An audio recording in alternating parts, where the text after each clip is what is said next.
Subscribe करें और bell दबाएं ताकि कोई खबर रह न जाए।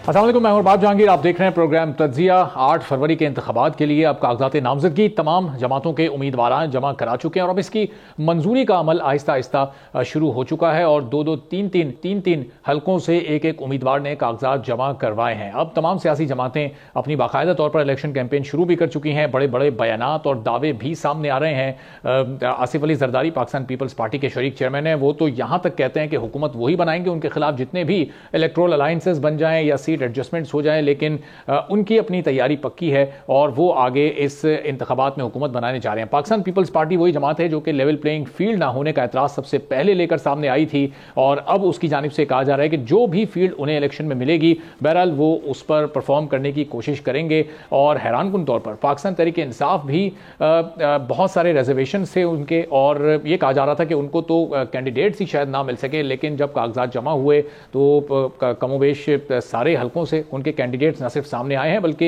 एक एक कैंडिडेट के 4-4, 5-5 कवरिंग उम्मीदवार भी सामने आ रहे हैं। तो ये भी बड़ा हैरानकुन अमर है कि अगर लेवल प्लेइंग फील्ड दस्तयाब नहीं है तो फिर इतने ज़्यादा कैंडिडेट्स किस तरह से एक जमात के सामने आ रहे हैं। वो जमात जो कि क्लेम ये कर रही थी कि उसे मसावी मौके नहीं मिल रहे, उसे वो मुवाफिक हालात नहीं मिल रहे जो कि दूसरी जमातों को इस वक्त मैसर हैं। और दूसरी जानिब जो सीट एडजस्टमेंट्स की बात हो रही थी, अब ऐसा लग रहा है कि आम इंतखाबात तक जाते जाते मामलात मजीद वाज़ेह हो जाएंगे और कई ऐसे हल्के सामने आए जहां से MQM और मुस्लिम लीग नून कराची में आमने सामने होंगे, तो फिर एडजस्टमेंट का सिलसिला कैसे आगे बढ़ेगा। और इसी तरह IPP और मुस्लिम लीग नून का मुकाबला जब पंजाब में होगा तो फिर ये सीट एडजस्टमेंट्स कैसे मुमकिन हो सकेंगी। तो जो इत्तेहाद हुकूमत में आने से यानी इलेक्शन से पहले अगर बनने थे, क्या वो हुकूमत साजी के लिए फिर इस्तेमाल होंगे। उन नंबर गेम्स को अब इलेक्शन के बाद पूरा किया जाएगा। इस पूरी सूरत हाल पर हम गुफ्तगू करेंगे। मेहमानों को आपसे तारुफ करवाते हैं। अब्दुल्ला सरबराह जवानान पाकिस्तान पार्टी के सीनियर एनालिस्ट हैं, हमारे साथ मौजूद हैं। अहमद उवैस साहब पाकिस्तान तहरीक इंसाफ के सीनियर रहनुमा, सीनियर वकील हैं।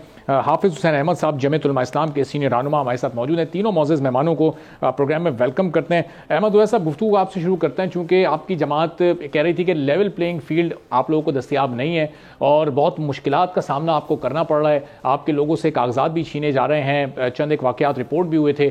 तो अब एक एक उम्मीदवार के हम देख रहे हैं कई कवरिंग कैंडिडेट्स भी सामने आ रहे हैं। हालात अब आपके लिए बेहतर होते नजर आ रहे हैं। आगे जो आप लोगों को कैंपेन चलानी है उसमें तो कोई मुश्किल आप लोगों को नजर नहीं आ रही? देखिए, मुश्किलात तो अभी तो बहुत मुश्किलात हमारे सामने हैं और अभी बहुत मुश्किलात सामने आएंगी भी। लेवल प्लेइंग फील्ड तो अवेलेबल नहीं है। देखिए, हमें ना कोई पब्लिक जलसा करने की इजाजत मिल रही है, ना कॉर्नर मीटिंग करने की इजाजत मिल रही है और हरासा किया जा रहा है। पेपर नॉमिनेशन पेपर बहुत सारे ऐसे कैंडिडेट्स हैं जिनके फाड़ दिए गए हैं, उनसे छीन लिए गए हैं। लेकिन इस सारी बात के बावजूद आपको इस बात से अंदाजा हो गया होगा कि किस कदर लोगों के अंदर ये PTI के मुतालिक एक ऐसी जो है उनके दिल के अंदर उनके साथ उनके हार्ट टू हार्ट खड़े हुए हैं और यही वजह है कि इतनी तादाद में कैंडिडेट जो हैं उन्होंने आके खड़े हुए, उनके कवरिंग कैंडिडेट हैं, नॉमिनेशन पेपर जमा कराए हैं और उसके बाद वोटर जो है वो स्टिक है हुआ पूरे पंजाब में बिलखसूस और इसी तरह के सूबे के अंदर भी और दूसरी जगहों के ऊपर भी वोटर जो है वो किसी के साथ जाने को तैयार नहीं है। और यही वजह है कि आपने देखा कि नून लीग के मियां नवाज शरीफ और उनकी जो फर्स्ट लाइन जो उनकी है अपनी घर की हायर की, कोई अभी शहर के हल्के के अंदर जाके वोट के लिए उन्होंने वो मीटिंग नहीं कर सके क्योंकि लोग इतना बुरी तरह से उनको आगे से रिजेक्ट कर रहे हैं और बड़ी ओपनली इजहार ख्याल जो है और इजहार हमदर्दी जो है और वोट का मामले में कि जी हमारा वोट जो है वो तो PTI के लिए। लेकिन तो अहमद साहब ये अभी एक बड़ा क्वेश्चन- चैलेंज तो आपको जाहिर है, वो अगर अदालत से आप लोगों को रिलीफ नहीं मिलता तो फिर जो इलेक्शन कमीशन ने जो फैसला दिया है तो अब उसके असरात तले तो फिर पाकिस्तान तहरीक इंसाफ जाहिर दब जाएगी। फिर अगर अदालत से भी रिलीफ नहीं मिल पाता तो आपके तमाम उम्मीदवारों को फिर आज़ाद हैसियत में इलेक्शन लड़ना पड़ेगा। नहीं, इंशाअल्लाह ताला वो वक्त नहीं आएगा। मैं आपको बताऊं, उसकी एक वजह यह है कि देखिए, ये जो इलेक्शन कमीशन ने इंतहाई पार्शल वे में एक बड़ा प्रेजुडिस फैसला किया है, और ये फैसला जो है, ये ऐसा लगता ही नहीं है कि वो एक फ्री ज़हन की अक्कासी है। ये तो एक गुलामाना ज़हन की अक्कासी लगती है कि जैसे अलामा ने कहा ना कि भरोसा कर नहीं सकते गुलामों की बसीरत पर कि दुनिया में फकत मर्दान हुर की आंखें बीना। ये तो गुलामाना ज़हन के साथ जो ऊपर से जो स्ट्रिंग पुल होती है और ये आगे से जो है वो फैसले कर देते हैं।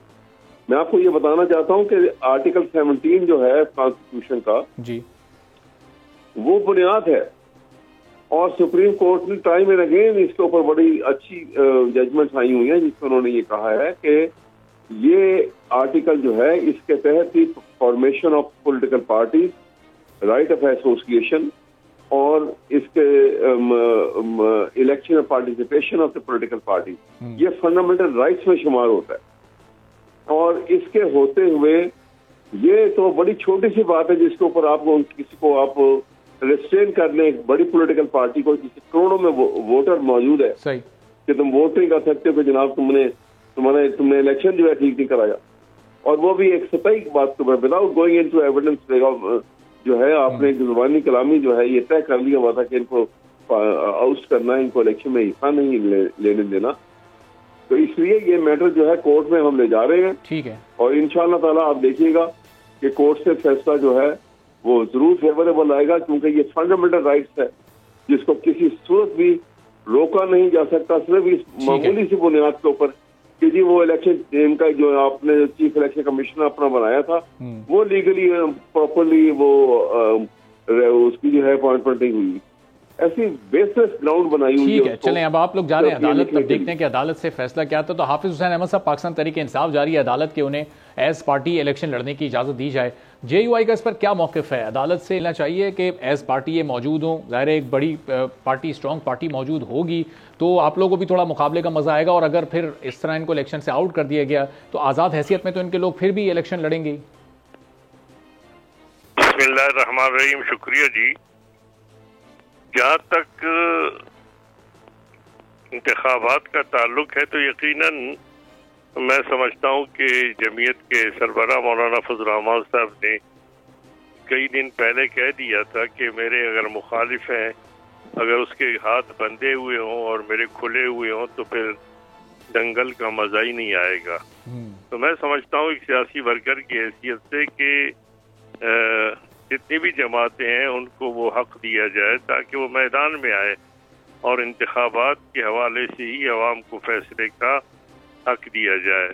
और इस वक्त जो सूरत हाल सामने है तो मैं समझता हूँ कि 18 में भी ऐसी सूरत हाल सामने आई थी।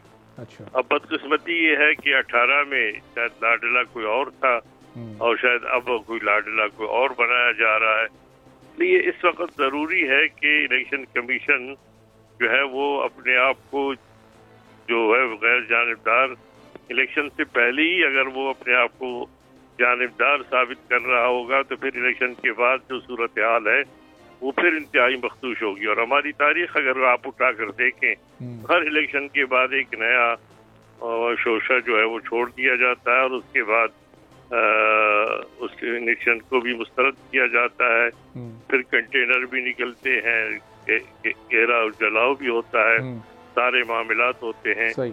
लेकिन हाफिज साहब 18 की भी आपने मिसाल दी, तो 18 से एक तो 9 मई जैसा वाकया नहीं पेश आया था और यहाँ पर 9 मई के वाकये के बाद फिर एक जमात के लिए बिल्कुल हालात मुख्तलिफ हो गए, और उस दौर में इतने ज़्यादा तादाद में जो सियासी रहनुमा है वो भी जेल में नहीं थे, और इस तरह के किसी वाकये के बाद तो उनको नहीं कार्रवाई का निशाना बनाया जा रहा था।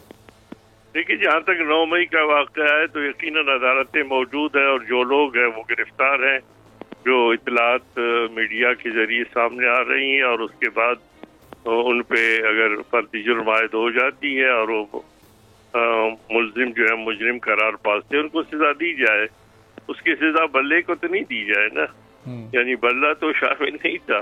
तो ये जो सारी सूरत हाल है, इसमें यकीनन जो बात सामने आ रही है वो मुस्तकबिल के हवाले से तो मैं अर्ज करूंगा, या जो हमारी तारीख रही है उसमें फिर ये मामला, इस वक्त मुल्क जिस दलदल में है और जिस सूरत हाल का है, हम समझते हैं कि इंतखाबात इस नहज पे हो जाए कि मुल्क को इस दलदल से और इस माशी जो बहरान है इससे और इस महंगाई से छुटकारा अल्लाह न करे खुदा न खास्ता मेरे मुंह में खाक, कि अगर इलेक्शन के बाद ही सूरत हाल मजीद गंभीर हो जाती है तो फिर आपको क्या पता है कि फिर जो हमारी तारीख को अगर आप उठा कर देखेंगे आज़ादी के बाद जब तक फिर जितने मार लगे हैं फिर उसकी तादाद और उसका अरसा जो है वो आपके नीम जमहूरी हुकूमतों से कहीं ज्यादा नजर आता है। तो हाफिज साहब, ये ज़ाहिर इलेक्शन के बाद की जो सूरत हाल है, क्या कुछ करना पड़ेगा, ये थोड़ा सा आगे चलकर हम इस गुफ्तगू को भी आगे भी बढ़ाते हैं। अब्दुल्ला हमीद गुल साहब, जरा इसी नुक्ते पर आपका पॉइंट ऑफ व्यू में जानूं कि अगर पाकिस्तान तहरीक इंसाफ अगर अदालत से रिलीफ हासिल करने में कामयाब होती है और आगे चलकर बल्ले का निशान इन्हें अलॉट भी हो जाता है और एज पार्टी इलेक्शन में हिस्सा लेते हैं, तो ये इलेक्शन कमीशन की साख के लिए फिर कितना बड़ा सवालिया निशान है। जो फैसला उन्होंने दिया, फिर उस फैसले से मुताल्लिक क्या समझा जाए, किस बुनियाद पर उनकी जानिब से फिर ये फैसला आया, अगर अदालत से रिलीफ मिल जाता है तो उस बुनियाद पर मैं बात कर रहा हूँ। बिस्मिल्लाहिर्रहमानिर्रहीम। दोनों मुअज़्ज़िज़ शुरका ने गुफ्तगू की, अच्छी गुफ्तगू की, अपना अपना मौक़िफ़ पेश किया। देखिए, बात यह है कि पहली बात यह है कि जो बल्ले का निशान है या किसी भी पार्टी का कोई निशान जो होता है वो हतमी नहीं हुआ करता।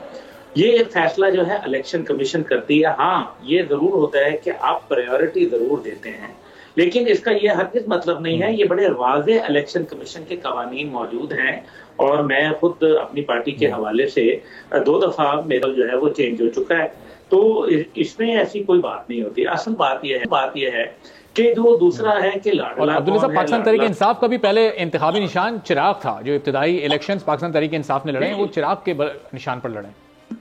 मैं यही गुजारिश कर रहा हूँ ना जी, वो तो फिर बाद में जब सारे खिलाड़ी मोड में आ गए और मुल्क को एक खेल बना दिया तो जाहिर है फिर उसके नताइज तो अच्छे नहीं होते। जो किया किसी और ने तो नहीं किया। क्या अगर यही 2018 की बात की जाए और अगर लाडले की ही बात कर ली जाए तो फिर क्या 2018 में कम लाड हुआ? और फिर उसके बाद जो लाड करने वाले थे आपने उनको ही मीर सादिक मीर जाफर बना दिया और अपने बयानिए से फिरने लगे। तो ये तो मेरे ख्याल में गैर मुनासिब था। आप 9 मई की बात करते हैं। मुझे ये बताएं, क्या अमेरिका में 9 मई हुआ? क्या बरतानिया में कभी देखा? क्या यूरोप में देखा? क्या जापान में देखा?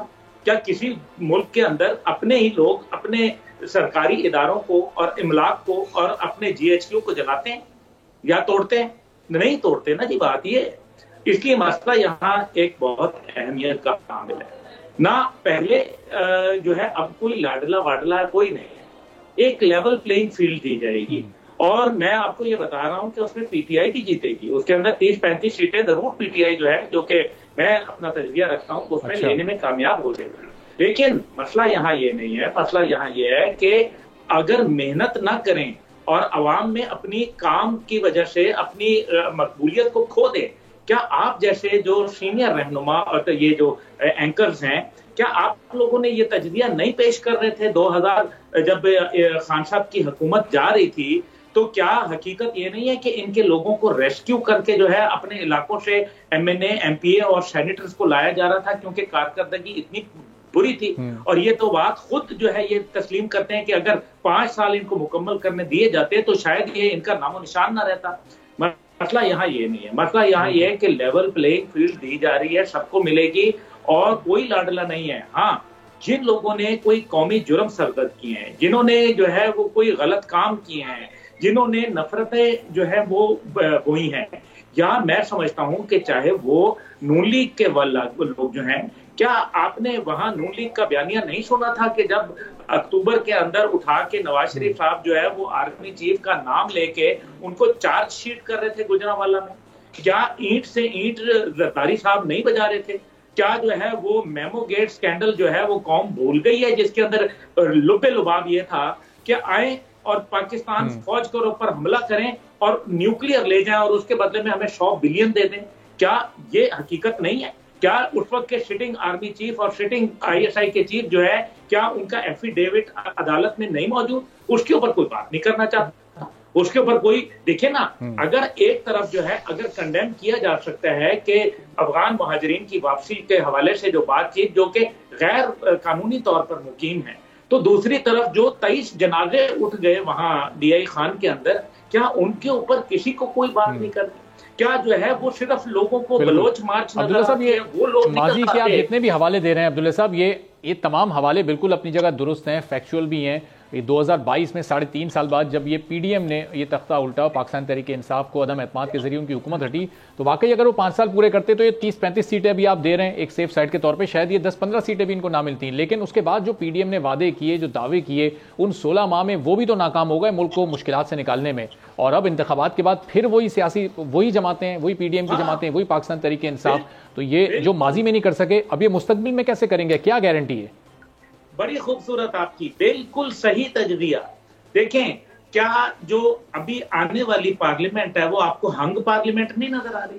क्या वही पीडीएम की जमातें आपको जो है कुछ लोग जो है वो सूबों में कर लेंगे, पीपल्स पार्टी और नून लीग जो है वो बलोचिस्तान के अंदर मिलकर हुकूमत बना लेगी, यहाँ फ्रेंडली अपोजिशन का किरदार मरकज के अंदर अदा करेगी, पंजाब के अंदर जो है वो कोई और किरदार अदा होगा, फिर इस्तेहकाम पाकिस्तान पार्टी पंजाब के अंदर किरदार अगर अदा करेगी तो आपका क्या ख्याल है मरकज में उनको कोई जगह नहीं होगी? बिल्कुल वहां भी अपनी वो से रखेंगे। इसी तरह पार्लियामेंटेरियन जो है, पीटीआई पार्लियामेंटेरियन, वो भी इसी तरीके से मरकज पे जो है असरअंदाज करेगी।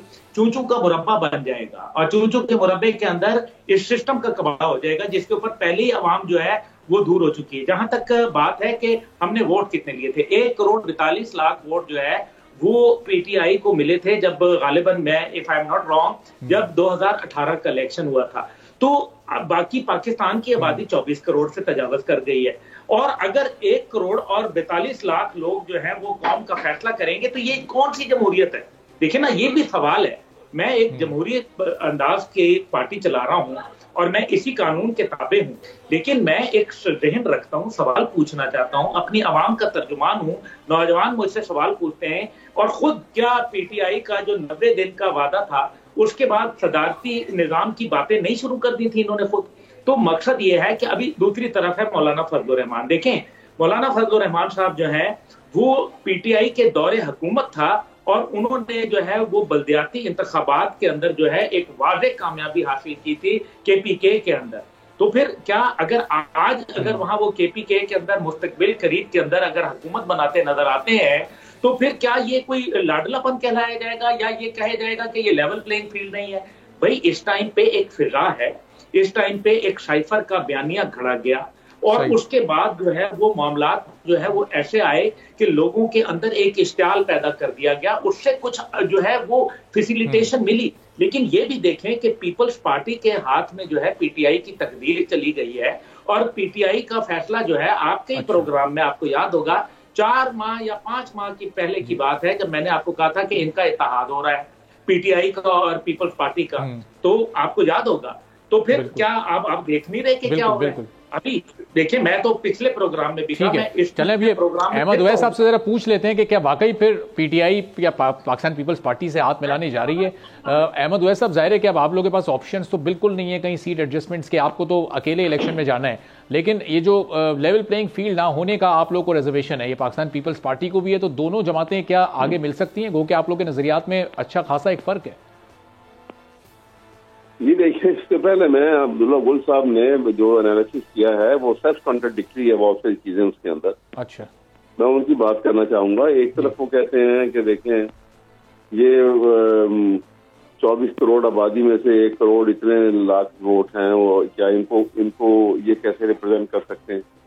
भाई, वोटर की एक एज लिखी हुई है, उस एज में जो कैटेगरी में जो लोग आएंगे वोट तो उन्होंने ही लेने हैं।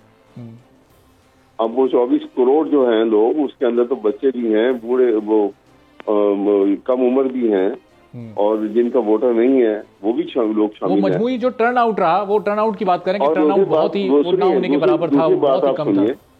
फिर ये कहते हैं कि जी वो उनकी जो है वो 9 मई का वाकया हो गया। 9 मई का वाकया के साथ साथ उन्होंने 9 मई का देखिए एक ऑर्केस्ट्रेटेड जो है एक प्लान था, ये तो एक सोची समझी स्कीम से पीडीएम ने बनाया था, जिसमें उसने फौज को और आवाम को आमने सामने खड़ा करके बदनाम कर दिया।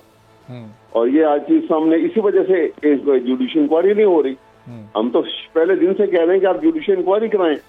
जिस वक्त जुडिशियल इंक्वायरी होगी बात खुल के सामने आ जाएगी कि कौन क्या कर रहा था और कहां कहां से लोगों को बीच में घुसेड़ के ये काम कराया गया था जी। पंजाब पुलिस कहाँ थी उस दिन? आईजी पुलिस से किसी ने पूछा आज तक कि जगह जगह पे आप कंटेनर लगाते थे, रास्ते रोकते थे, आपकी क्या जिम्मेदारी नहीं थी कि प्रोटेक्ट करना पब्लिक प्रॉपर्टी को? कहाँ थे आप लोग? किसी ने नहीं पूछा उससे, इसलिए कि उसको इंस्ट्रक्शन थी इस बात। इसी तरह से जो अभी इन्होंने बात की, नवाज शरीफ की बात की कि जो उसने गुजरांवाले के जलसे के अंदर जो इन्होंने फौजियों के मुतालिक और जनरल बाजवा के मुतालिक जो कुछ जुबान इस्तेमाल की और अहमद साहब, इसी नुक्ते पर अगर आप रुकते तो ब्रेक के बाद हम यहीं से गुफ्तगू का आगाज करते हैं। एक छोटा सा ब्रेक हमें लेने वापस आते हैं, गुफ्तगू के सिलसिले को यहीं से आगे बढ़ाएंगे।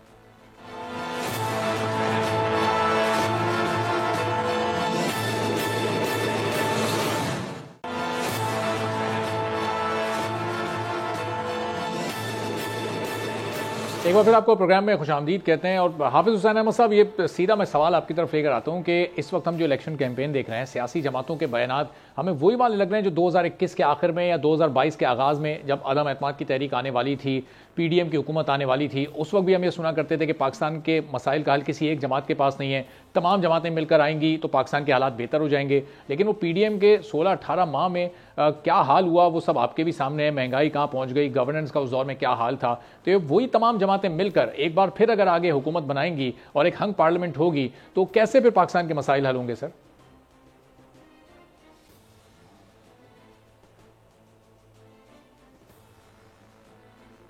जी हाफिज साहब, आपको आवाज आ रही है? जी जी जी। तो हाफिज साहब, ये 2021 और 22 वाली सूरत हाल लग रही है जब आप तमाम जमातें पीडीएम के प्लेटफॉर्म पर मुत्तहिद थीं और फिर आप लोगों ने हुकूमत बनाई, फिर वो 16-18 माह में पाकिस्तान के मसले हल तो नहीं हुए। तो अब ये इस इलेक्शन के बाद अगर वही तमाम जमातें हुकूमत का हिस्सा होती हैं तो फिर कैसे पाकिस्तान के मसाइल को हल करेंगे? देखिए, बुनियादी तौर पर तो ये सोचना है अवाम को, जो बकौले आपके 20-25 करोड़ अवाम है और बकौले अब्दुल्ला गुल साहब के और दूसरे रुफका के कि जी वो 1.5-2 करोड़ ने फिलान को वोट दिया है, ये तो उनका फैसला है। और मैं समझता हूँ कि ये कब्ल वक्त होगा। हो सकता है कि कौम ने तमाम सूरत हाल को जांचा होगा और यकीनन वो एक ऐसा फैसला करेंगे, क्योंकि मामलात से तो सबसे ज्यादा मुतासिर वो वोटर है, वो अवाम है।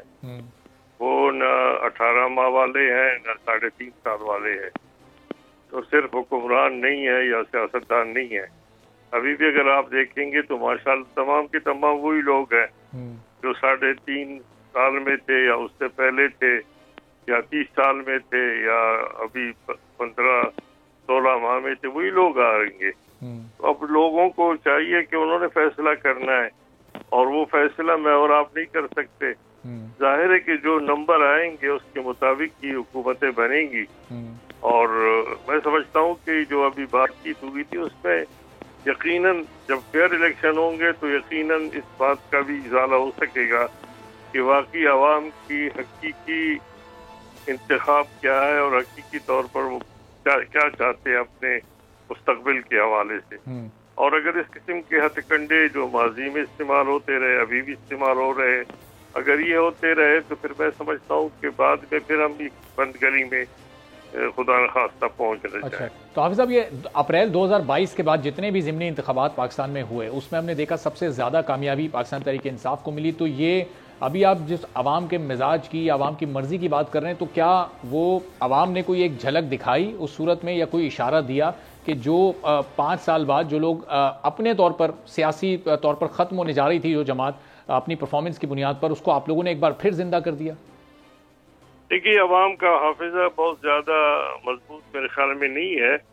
3.5 साल गुजरने के बाद अगर फौरी तौर पर तहरीक अदम एतमाद की कामयाबी के बाद जिस तरह JUI का भी अपना मौक़िफ़ था PDM में कि हमें इंतखाबात में जाना चाहिए, लेकिन मियां नवाज शरीफ साहब की जानिब से और जनाब आसिफ जरदारी साहब वो मुसर थे कि जी नई हुकूमत में चले जाएं और हम इसको संभालें। तो उसे तो हम संभाल नहीं सके, लेकिन अब हमें खुद अपना संभालना शायद इस इंतखाबात में कोई मुश्किल नजर आ रहा है। अच्छा। इसलिए मैं समझता हूँ कि इस वक्त जो सूरत हाल है वो बिल्कुल वाज़ेह है, और फिर अवाम जो है वो अगर उस वक्त फौरी तौर पर इंतखाबात होते तो यकीनन अवाम जो थे वो तहरीक इंसाफ से मायूस थे। और मैं एक सियासी वर्कर की हैसियत से कहता हूँ कि जो कुछ हुआ है, अब जो उनका गिराफ अगर ऊपर जा रहा है या उसके हवाले से परेशानी है मुझे या किसी और जमात को, तो उसकी बुनियादी वजह यह है कि जो हालात है वो उससे अवाम मुतासर होते हैं। वो कल की आज की सूरत हाल के हवाले से कल की बात भूल जाते और कल की बात के हवाले से परसों की बात भूल जाते हैं। इसलिए मैं समझता हूँ कि इस वक्त जो सूरत हाल है, इस किस्म की जितने भी अगर चीजें इस्तेमाल की जाएंगी उसके जो उस पर असरात है वो तो शायद हो ना हो। तो हाफिज साहब ये नुकता मैं अब्दुल हमीद साहब के सामने भी रखूंगा, लेकिन पहले आप इस पर कमेंट कर दीजिएगा कि ये अभी आप कह रहे हैं कि आवाम तो बस पिछले 2, 3, 4 माह के हालात देखते हैं और उसकी बुनियाद पर फैसला करते हैं। तो आवाम को पिछले 5 साल या 10 साल या 8 साल के मामलात और हालात और मुल्क की सूरत हाल मद्देनजर रखनी चाहिए अपना वोट कास्ट करते हुए। देखिए, उन सबको मद्देनजर रखनी चाहिए, और मैं समझता हूँ कि अगर मद्देनजर रखा सबने तो फिर सारी जमातें बाहर होंगी, फिर शायद कोई नई सूरत हाल सामने आएगी। लेकिन यहाँ पर मैं आपसे साफ गुजारिश करूँ कि यहाँ पर जमातों के हवाले से, मफादात के हवाले से नहीं बल्कि बिरादरियों के हवाले से भी वोट पड़ते हैं, मामूली नौयत के हवाले से भी वोट पड़ते हैं। और अभी आप देखिए कि ये जो सूरत हाल है कि कई हलकों से खड़े हो गए हैं। मैं समझता हूँ कि इतना खर्चा हो रहा है और अभी इलेक्शन कमीशन कह रहे हैं कि जो पैसे जमा कर रहे हैं वो वापस भी नहीं मिलेंगे आप लोगों को, कौमी खजाने में जाएंगे। बहरहाल कौमी खजाने को बढ़ने के लिए अच्छा तरीका है, लेकिन मैं कहता हूँ कि इस तरह क्यों न किया जाए कि मुझे जहन में तरकीब है कि अगर सिर्फ सरबरा जो है वो कौमी सतह पर जो वजीर आजम बनना चाहते हैं या कौमी जमातों के सरबरा है वो सारे के सारे तमाम सीटों पे खड़े हो जाए और जब वो जीत जाए तो उसके बाद उसे तकसीम कर ले, तो ये कुछ समझ में नहीं आने वाली बात है कि हमारी जमहूरियत किस हवाले से है कि हम 5-5, 6-6, 10-10 सीटों पे भी लड़ते हैं, उसके बाद फिर उसे खाली करना पड़ता है। तो ये निज़ाम के हवाले से मैं समझता हूँ कि चाहे 15 माह या उससे पहले जितनी भी जमातें आए हैं उन्होंने न एहतिसाब के निज़ाम को बनाया, एतराज तो करते रहते हैं लेकिन कोई शफाफ एहतिसाबी निज़ाम बनाया और न शफाफ इंतखाबात के लिए कोई रास्ता ढूंढा गया। अब देखते हैं हाफिज साहब आपके ये आगे चलकर इस सूरत हाल बनती है नहीं। अब्दुल्ला हमीद गुल साहब, ये अगर अवाम 5 साल या 8 साल की कारकर्दगी की बुनियाद पर और सारी सियासी जमातों की परफॉर्मेंस देखकर अगर वोट देंगे तो फिर किसी नई जमात को सामने आना पड़ेगा, फिर अवाम को ये देखना पड़ेगा कि कम बुरा कौन सा है, चूंकि अच्छाई ढूंढना तो शायद बहुत मुश्किल हो जाए तमाम सियासी जमातों में परफॉर्मेंस के एतबार से। जी यही तो बात है, यही तो मैं कह रहा था। हाफिज साहब ने भी इसका बिल्कुल सही जो है वो इदराक किया। आप ये देखिए ना, लोगों का असल में इस निज़ाम से जो है वो एतबार उठ गया। जो मैं वो बात कर रहा था जिसपे अहमद अवैस साहब ने बात किया, बिल्कुल दुरुस्त फरमा रहे हैं, वो बहुत सीनियर हैं। और लेकिन देखे ना, आज 13 करोड़ और 85 लाख के करीब जो है रजिस्टर्ड वोटर हैं। तो अगर वो कम उम्री या उसकी बात की जाए तो जाहिर है 2018 में 13 करोड़ 85 की जगह जो है वो 11 करोड़ 85 लगा लें या 10 करोड़ लगा लें, तो उसमें से अगर 1 करोड़ और 42 लाख वोट मिले तो क्या ये जमहूरियत है? मैं यही तो बताना चाह रहा था कि 51% लोगों ने वोट ही नहीं दिया। तो अगर 51% वोट जो कि रजिस्टर्ड वोटर है, मैं उनकी बात कर रहा हूँ, अगर वो वोट नहीं देते तो ये भी तो एक इजहार राय है जमहूरियत का कि उनका इस तर्ज हुकूमत के ऊपर, इस तर्ज जमहूरियत पे एतबार खत्म हो गया। अवाम के लिए यही मशवरा होगा कि ना वो किसी की नफरत में, ना किसी की मोहब्बत में, बल्कि उसके किरदार के ऊपर, उसके जो अमल है, उसकी पारसाई के ऊपर, उसके सदाकत और अमानत के ऊपर रख के जो है वो फैसला किया जाए। देखिए ना, 10 साल तकरीबन 9 साल हुकूमत की, पीटीआई की जो है कंसेक्यूटिव हुकूमत थी केपी में, और वहां की जो सूरत हाल है वो मेरे ख्याल में इतनी बुरी है कि जिसकी कोई इंतहा कोई नहीं। सिक्योरिटी सूरत हाल को तो पूछे ही ना। दूसरी तरफ जो है 15 साल लगातार हुकूमत की पीपल्स पार्टी ने, तो वहां क्या गुल खिलाए वो तो आपके सामने नहीं है कि वहां लोग अभी तक जो है वो जो सैलाब ज़दगान बेचारे अभी तक उनको छत नहीं मैसर हुई, तो रोटी कपड़ा मकान कहां से देंगे। और तीसरी तरफ जो है वो तकरीबन इतना ही अरसा PMLN ने जो है वो पंजाब के ऊपर हुकूमत की, तो यहाँ जो आवे का आवाई बिगाड़ के रख दिया। तो अगर पैसे भरना, ठीक है, देखें तो अब्दुल्ला साहब तीनों जमातों की परफॉर्मेंस पर आपने बड़ा ये दिया खुलकर, और अब इसी पर जरा जी चले कंप्लीट कर लीजिएगा जरा क्विकली अब्दुल्ला साहब। 14 मई को जब इंतखाबात होने थे, उसके ऊपर पार्टी टिकट जो है लोगों ने खरीदे और पैसे दिए। वो जरा ये पता करें कि वो क्या पार्टी फंड के अकाउंट में गए थे, क्या वो बैंक अकाउंट में गए, और अगर नहीं गए वो पार्टियों के बैंक अकाउंट में, तो बेईमान कौन है। ठीक है, चलें, ये तीनों जमातों का आपने जो पिछले 10 से 15 साल का एक टेन्योर है उसकी ये परफॉर्मेंस आपने मुख्तलिफ सूबों में बता दी। अब देखना ये है कि आने वाले दिनों में यही सियासी चेहरे जब घूम फिर कर दोबारा हुकूमत में शामिल होंगे और यही अपोजिशन में भी होंगे, तो किस तरह की हमें गवर्नेंस और किस तरह की परफॉर्मेंस। तो अब अब्दुल हमीद गुल साहब, ये फिर पब्लिक के पास भी तो और कोई चॉइस नहीं है ना। अब पब्लिक पिछले 5 साल की, 10 साल की, 15 साल की कारकर्दगी को भी सामने रखकर अगर वोट देती है, तो भी उसके पास जो बैलेट पेपर पर जो लोग, जो निशानात, जो नुमाइंदे मौजूद होंगे, वो वही होंगे जो पिछले 15 साल में मुख्तलिफ ओहदों पर काम कर चुके होंगे। अब उन्होंने डिलीवर किया नहीं किया, लेकिन चॉइस पब्लिक के पास घूम फिर कर वही रह जाती है। हल क्या है फिर इस पूरी सूरत हाल का? हल जब तक कि आप आम और खास के दरमियान में इंसाफ के मेयार बराबर नहीं रखेंगे, या तो सब लोगों को इजाजत दी जाए कि उनकी भी हाजिरी जो है अदालत का रजिस्टर लेके उनकी गाड़ी में आके लगवाई जाएगी। जब वो बरतानिया या किसी दूसरे मुल्क से जो है, या फिर जब मुजरिम डिक्लेयर होने के बाद भी उनको जो है वो बकायदा इस्तिस्ना मिल जाएगी और उनकी बेल मंजूर हो जाएगी, वहां आके लोग उनकी खुद बेल मंजूर करेंगे, या तो यह आम आदमी को भी सहूलत देगा। और अगर नहीं है तो यकीन माने कि ये सिस्टम अब रुकेगा नहीं, ये सिस्टम अब जाएगा और फिर वो सिस्टम आएगा जिसके लिए पाकिस्तान का कयाम हुआ था, जो कि एक सही मानों में इस्लामी फलाही खुद मुख्तार रियासत का ख्वाब देखा गया था। देखिए, मसला यहाँ यह है कि अगर चाहे 9 मई के ही वाकयात हैं और उसके अंदर कोई एतराजात हैं कि जी वो PDM ने कराए हैं या किसी ने कराए हैं, मैंने कराए हैं, आपने कराए हैं, लेकिन जिन लोगों की वीडियो और ऑडियो मौजूद है, क्या वजह है कि उन लोगों ने अपनी फॉरेंसिक करवाने की दरखास्तें नहीं दी? क्या वजह है कि वो इस बात, चले पॉइंट आपका आ गया। अब्दुल हमीद गुल साहब, हाफिज हुसैन अहमद साहब, दोनों मोअज़्ज़ज़ मेहमानों का बहुत बहुत शुक्रिया। और नासिर हुसैन शाह साहब पाकिस्तान पीपल्स पार्टी के सीनियर रहनुमा हमें ज्वाइन कर चुके हैं। उनसे ज़रा आने वाले इलेक्शन की तैयारी और अभी जिस तरह से एक तज्ज़िया हुआ पाकिस्तान पीपल्स पार्टी की सिंध में 3 अदवार की हुकूमत का, उस पर भी ज़रा गुफ्तगू करेंगे। बहुत शुक्रिया नासिर हुसैन शाह साहब, आपने प्रोग्राम के लिए वक्त निकाला। सबसे पहले तो ये फरमाइएगा कि आसिफ अली जरदारी साहब कह रहे हैं कि हम हुकूमत बनाएंगे, इतने कॉन्फिडेंट किस बुनियाद पर हैं? अगर पंजाब में आपके नंबर ज़्यादा नहीं होते तो कैसे आप हुकूमत बनाने में कामयाब हो सकेंगे? जरदारी साहब किस बुनियाद पर ये बात कर रहे हैं? हेलो जी, नासिर हुसैन शाह साहब, आपको आवाज आ रही है?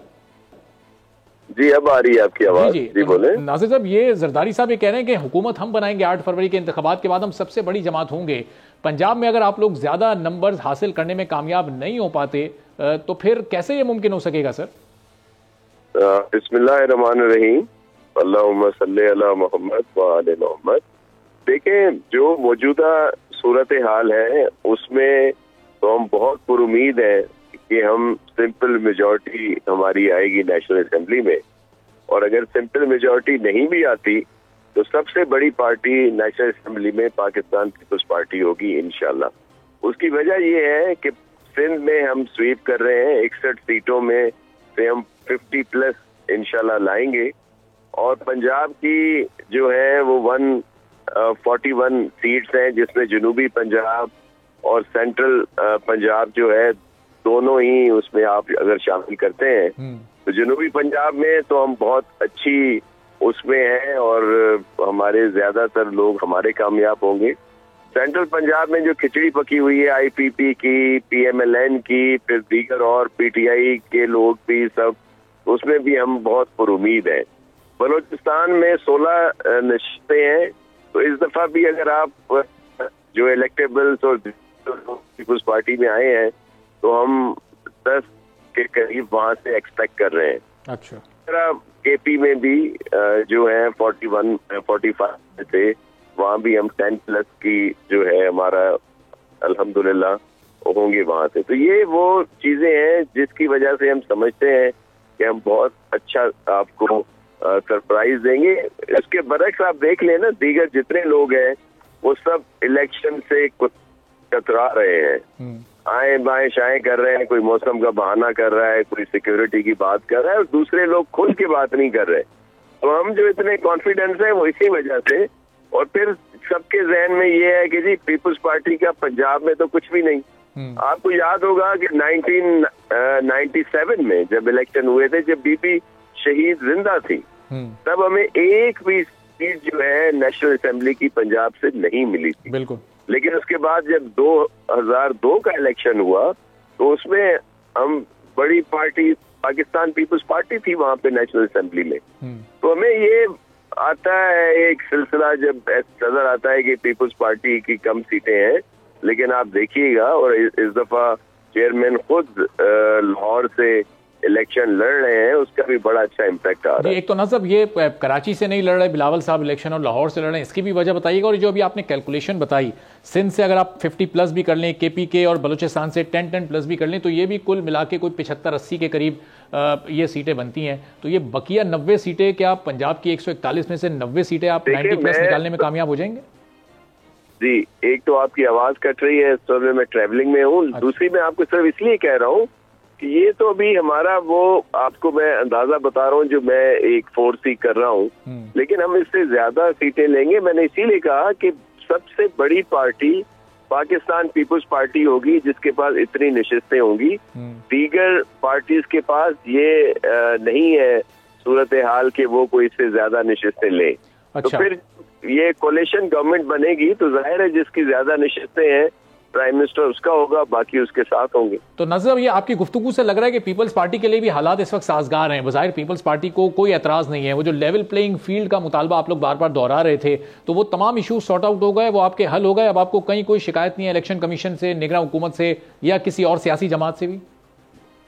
देखिए, ये जो लेवल प्लेइंग फील्ड की बात चेयरमैन साहब ने की थी, ये सबके लिए की थी। उन्होंने कहा था कि PTI को भी मिलनी चाहिए, और जिसका मतलब ये ले लिया गया कि हम कोई पता नहीं क्या फेवर चाह रहे हैं।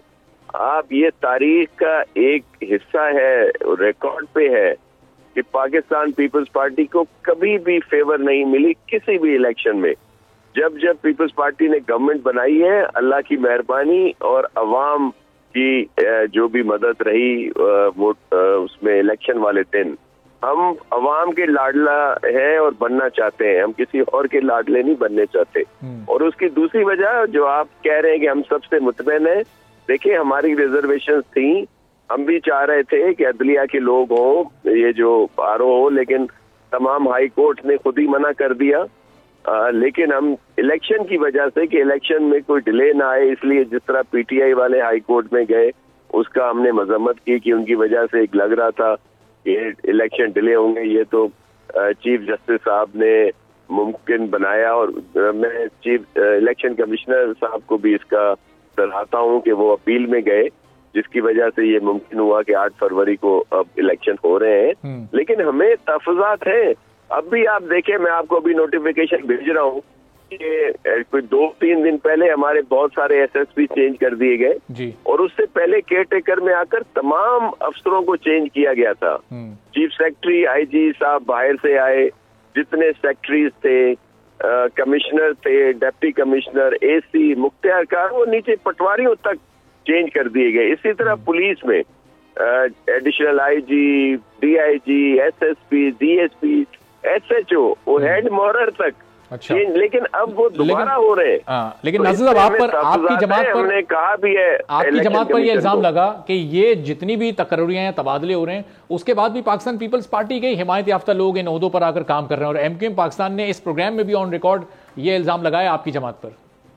देखिए, ये तो सिर्फ इल्जाम लगाना MQM का वतीरा रहा है, ऐसा कुछ नहीं। हमने ये सारी चीजें लिख कर इलेक्शन कमीशन में भेजी है कि ये इतने मैसिव ट्रांसफर पोस्टिंग हुए, लेकिन उन्होंने कहा जी ये तो केयर टेकर के बाद होते हैं। अच्छा भाई, हो गए, लेकिन उसके बाद क्यों हो रहे हैं? और फिर उसमें बहुत सारी शिकायत है कि बहुत सारी पॉलिटिकल पार्टीज के लोग आके कहते हैं कि ये लोग अभी ट्रांसफर होंगे और फिर 3 दिन के बाद वो ऑर्डर आ जाते हैं।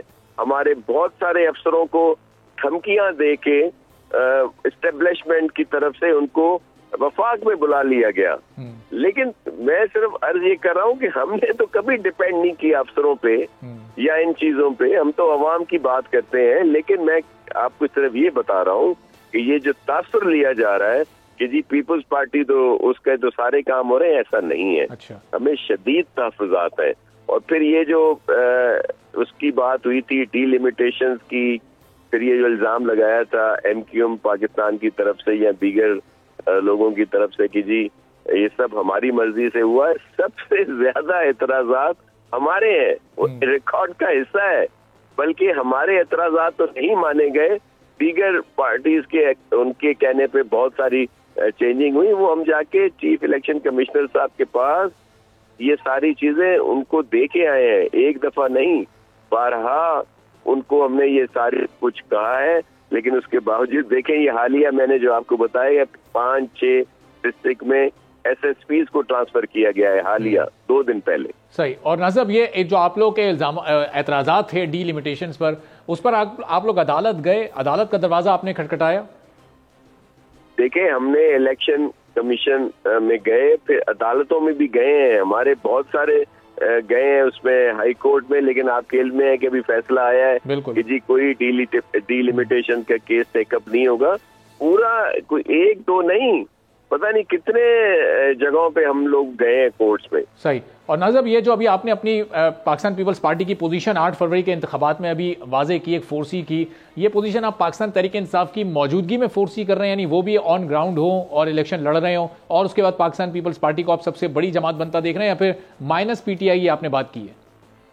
देखिए हम तो इस बात का खुल के इजहार करते हैं। मेरे चेयरमैन बिलावल भुट्टो जरदारी साहब ने ये कहा है कि PTI को जरूर हिस्सा लेने दिया जाए, और बल्कि उनका जो वो सिंबल है वो बैलेट पेपर पे होना चाहिए, जिससे एकदम ये मतलब ले लिया जाता है कि पाकिस्तान पीपल्स पार्टी कोई PTI से इलेक्शन कोई इत्तेहाद कर रही है। ये बिल्कुल मुमकिन नहीं, हमारा कोई इनके साथ इत्तेहाद नहीं है। लेकिन हम चाहते हैं कि ये मैदान में रहे। मैं आपको बताऊं, हम तो इनसे बिल्कुल खाइफ नहीं है। हमें अभी सिंध में बल्दियाती इंतखाबात हुए, PTI हमें कहीं नजर नहीं आई, बल्कि इनके जो वो लोग जो MPA RTS की मेहरबानी से बने हुए थे वो अपनी पोलिंग हार गए। और ये तो फिर हमें जब मौका मिला, आपने देखा वो बाई इलेक्शंस हुए थे, मलीर और मुल्तान, दोनों पीपल्स पार्टी ने जीते।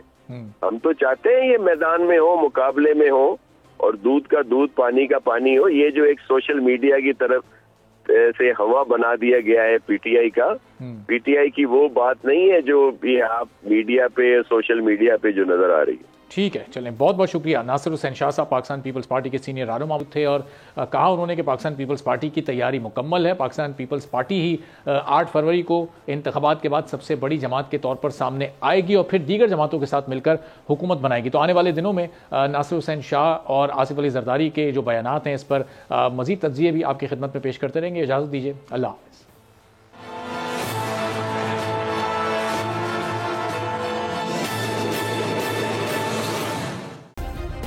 सब्सक्राइब करें और बेल दबाएं ताकि कोई खबर रह न जाए।